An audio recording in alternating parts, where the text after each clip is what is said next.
আনিস খান তো সেই রকম স্বাধীনতা দিবস চেয়েছিল, এই জাস্টিস ফর আরজি কর বলে রাত জাগতে হবে, এই রকম স্বাধীনতা দিবস চাইনি।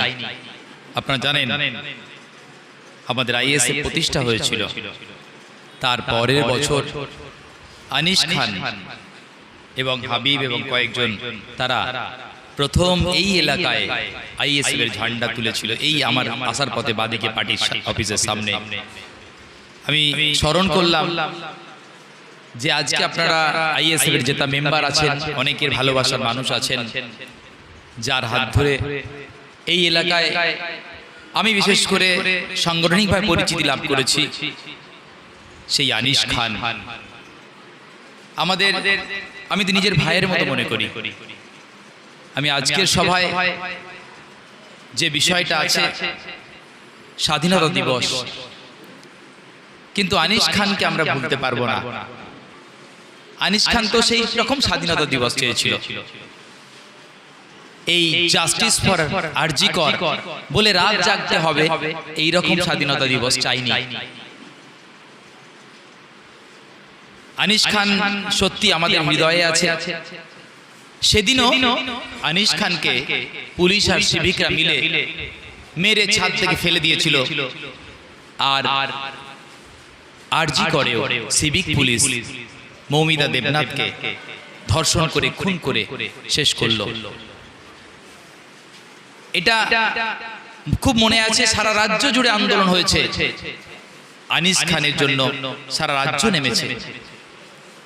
সেদিনও কথা উঠেছিল, আমরা দাবি তুলেছিলাম যে এই পুলিশের নির্যাতন, পুলিশকে ব্যবহার করা, এটা শাসক দল একেবারে তাদের কথা মতো, তাদের অঙ্গুলি হেলনে এটা ঘটছে। সেদিন স্বীকার করেছিলেন যে এসপি অফিস থেকে থানা, আমতা থানাকে ডাইরেকশন দেওয়া হয়েছিল আনিস খানের বাড়িতে যাওয়ার জন্য। কি ডাইরেকশন দেওয়া হয়েছে, তার পরিণতি আনিস খানকে খুন করা হলো। আর এখন আরজি করে যে ঘটনা ঘটিয়েছে, সেই সিপিকও কোনো দাদার অঙ্গুলি হেলনে কাজ করে। আনিস খানের বেলায় মমতা বন্দ্যোপাধ্যায় বললেন না, 15 দিনের মধ্যে বিচার পাবে। মনে আছে আপনাদের? নবান্ন থেকে বললেন সারা রাজ্য উত্তাল হচ্ছে, কি অপরাধ, একটা গরিব বাড়ি থেকে উঠে এসছে প্রতিবাদী ছাত্র, সে ন্যায্য দাবি করে তুলছে, শিক্ষার অধিকারের কথা বলে, হ্যাঁ আইএসএফ কে ভালোবাসে, ভাইজানকে নিজের লিডার মনে করে আইএসএফ এসছে।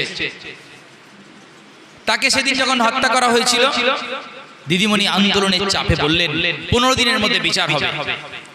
বিচার হয়েছে, বিচার হয়েছে। আর সেদিন সিবিআই দাবি তোলা হয়েছিল, দিদিমণি কিন্তু নাকচ করে দিয়েছিলেন।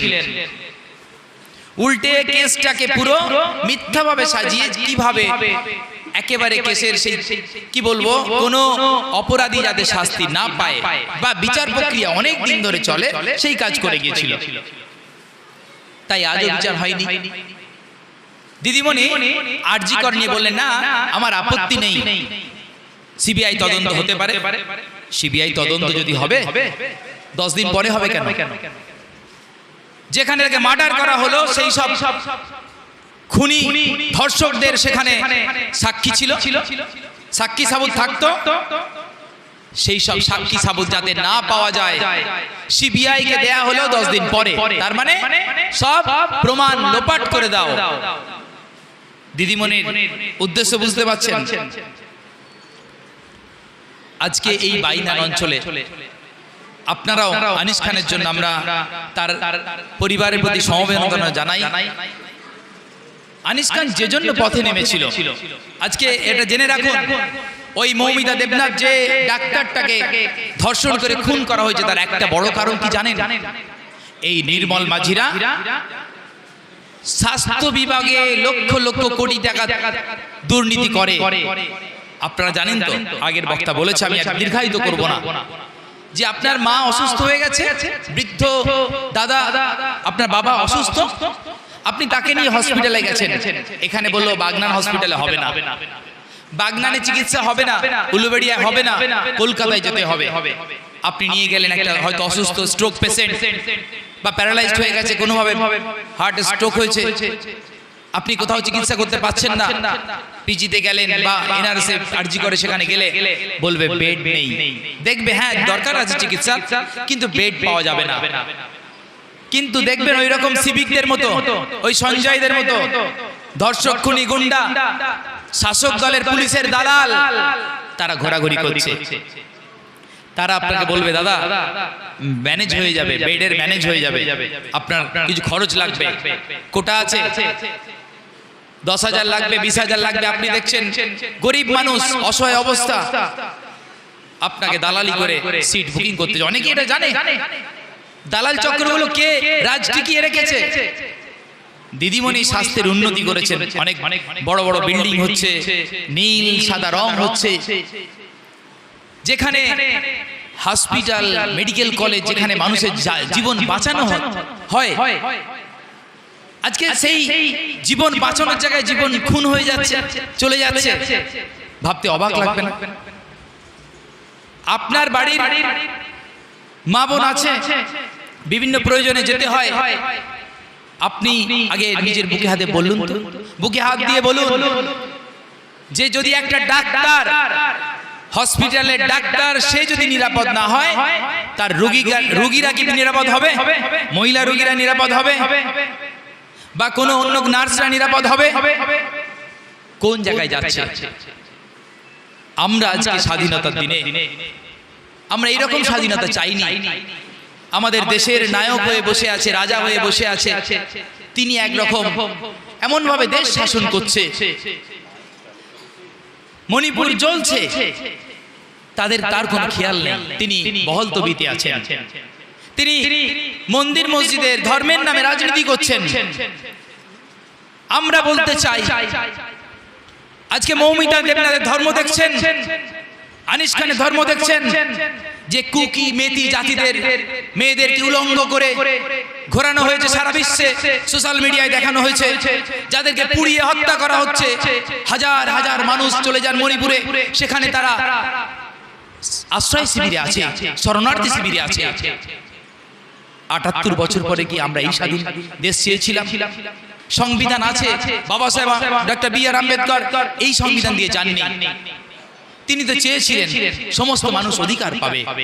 হ্যাঁ, আমাদের সমস্ত পূর্বপুরুষরাই লড়াই করে দেশ স্বাধীন করেছে, ইংরেজদের বিরুদ্ধে লড়াই করে আমরাই তো দেশ স্বাধীন করেছি। লড়াই করেছেন তিতুমির, লড়াই করেছেন বিরসা মুন্ডা, লড়াই করেছেন সিধু কানুরা, লড়াই করেছেন আশফাকুল্লাহ, লড়াই করেছেন ক্ষুদিরাম, লড়াই করেছেন পীর আবু বকর সিদ্দিক রহমতুল্লাহ আলাইহি। কিন্তু আজকে দেখুন ক্ষীর কারা খাচ্ছে, মাখন কারা, দেশের সম্পত্তি কাদের হাতে? আপনার বাড়ির ছেলের হাতে কাজ নেই, কাজ পাচ্ছে না। হাওড়া জেলার ছেলে উড়িষ্যায় যাচ্ছে কাজে, সেখানে তাদেরকে পিটিয়ে মারছে, বলছে তোরা বাংলাদেশী। দেখছেন না?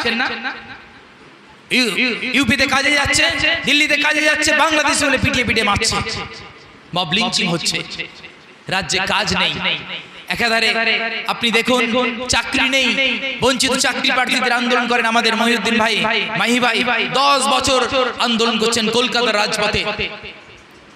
চাকরি নেই, চাকরি নেই। আবার পার্থবাবুরা কেন জেলে আমরা সবাই জানি।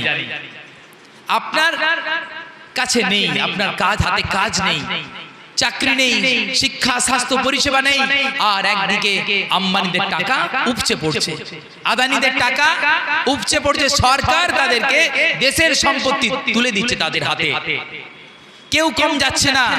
দিদি মোদি সমান, দিদি মোদি সমান তালে চলছে। আদানি আম্বানি কোম্পানিকে দেশ বিক্রি করে দিচ্ছে। আমাদের রাজ্যে দেউচা পাচামিতে প্রায় হাজার হাজার মানুষ আদিবাসীরা থাকে, বলছে এর মাটির তলায় কয়লা পাওয়া গেছে, এদেরকে তাড়িয়ে দাও, উচ্ছেদ করে দাও, আদানি কোম্পানিকে বিক্রি করে দাও, আমাদের কোটি কোটি টাকা হবে। হ্যাঁ, ভাইপোর টাকা হবে, ভাইপোর কোম্পানির মালিক হবে। আপনার আমার কি হবে? স্বাধীনতা দিবসের শপথ নিতে হবে। দেখুন আমাদের পূর্বপুরুষরা রক্ত দিয়েছিল, শহীদ হয়েছিল। কেন? যে বিদেশি ইংরেজিরা, ইস্ট ইন্ডিয়া কোম্পানিরা আমাদের শাসন করবে। আজকে ৭৫-৭৮ বছর পরে দেখা যাচ্ছে ওই ইস্ট ইন্ডিয়া কোম্পানির মতো আদানি ইন্ডিয়া কোম্পানিরা আমাদের শাসন করতে চাইছে, শোষণ করতে চাইছে। আমরা খেতে পাচ্ছি না। আপনি বলুন গরিব মানুষদের আজকে দ্রব্যমূল্যের অবস্থা দেখুন, দ্রব্যমূল্য এমন অবস্থা, চাল ডাল এত দাম, পড়ালেখা স্বাস্থ্য ওষুধ পালা করতে গিয়ে শেষ হয়ে যাচ্ছে। কিন্তু আমাদের দেশের কি সম্পদ কম আছে? যখন আলমারি ভর্তি টাকাগুলো দেখা যায় পার্থ চট্টোপাধ্যায়ের গার্লফ্রেন্ডের বাড়ি থেকে, মানিক ভট্টাচার্যের বাড়ি থেকে পালং টাকা বেরোয়, তখন দেখা যায় দেশে টাকা নেই এমন নয়। দেশে কি টাকা নেই নাকি? ওগুলো কার টাকা? আপনি ভাবছেন না ওটা তো দুর্নীতির টাকা? না, ওই সব টাকার যদি ট্যাক্স দিত তাহলে এই রাজ্য কোষাগার অনেক ভরে যেত। ওটা আপনার পকেটের টাকা ওর মধ্যে আছে। তৃণমূল ক্যাডার বাহিনী দুর্নীতিবাজরা যা লুট করছে তাতে আপনারও টাকা আছে। আইএসএফসি কে দিয়েছে, শেখাতে চাইছে রুখে দাঁড়ান। আজকে যদি পথে না নামেন, যেভাবে গতকালকে সারা রাজ্য জুড়ে মা বোনেরা নেমেছেন, জাস্টিস ফর আরজি কর শুধু নয়, এটা পাড়ার মহিলারাও নেমেছেন। আমরা আইএসএফ ডাক দিচ্ছি যে আপনারা পথে নামুন, না হলে কিন্তু ওই রকম আরজি করের মতো ঘটনা পাড়ায় পাড়ায় ঘটবে, ঘটছে। যারা আইনের রক্ষক তারাই ভক্ষক। যে সিভিকদের, যে পুলিশের কাজ ছিল মানুষের জীবন রক্ষা করা, আইন দিয়ে রক্ষা করা, তারা আজকে পিটিয়ে খুন করছে। আপনারা জানেন একটা ঘটনা, দিল কষ্ট পায়, মন ভেঙে যায়। তরুণ যুবক 21 বছরের একটা ছেলে, তার নাম আবু সিদ্দিক হালদার, তার বাড়ি ঢোলাহাটে।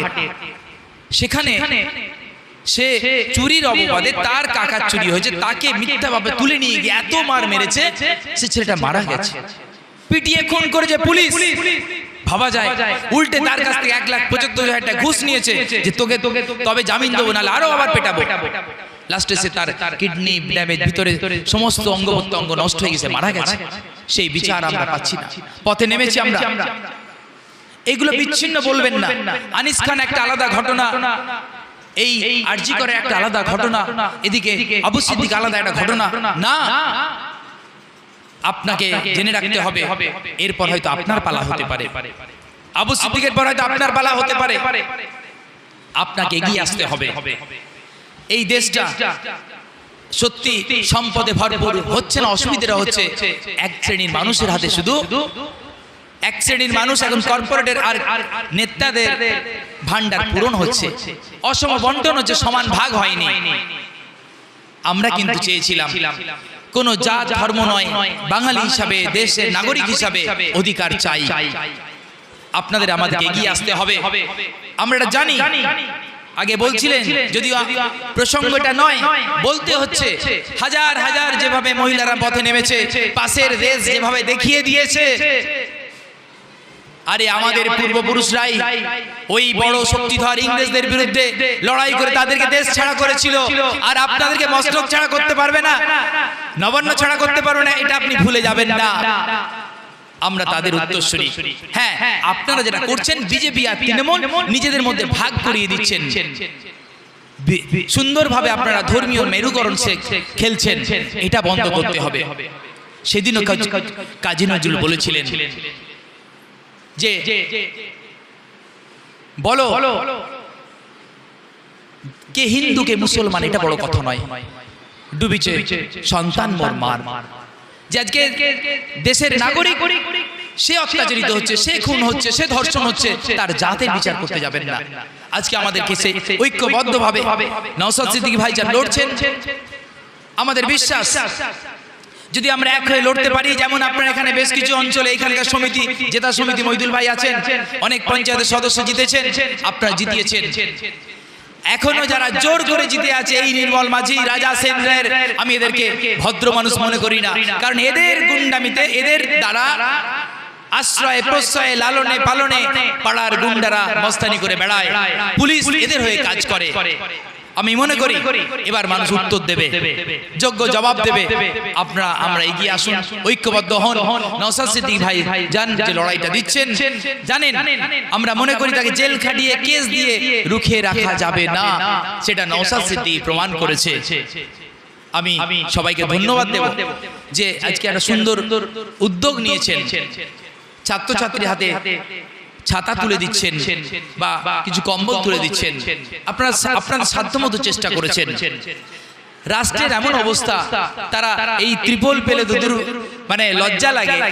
দেখা যায় এই সরকারি সাইকেল, সরকারি জিনিসের পত্র বাইরের মার্কেটে বিক্রি হচ্ছে, কাদের হাত দিয়ে যাচ্ছে ভাই? হয় আমলা নালে নেতা। দোস্ত স্বীকার আপনাকে করতেই হবে না? অভিষেক বন্দ্যোপাধ্যায় গত পরশুদিন বলেছেন যে হ্যাঁ, আমার কাছে খবর আসছে দক্ষিণ চব্বিশ পরগনা আমার লোকসভা এলাকায় অনেকজন কাটমানি তুলছে, সরকারি কাজও আটকে দিচ্ছে।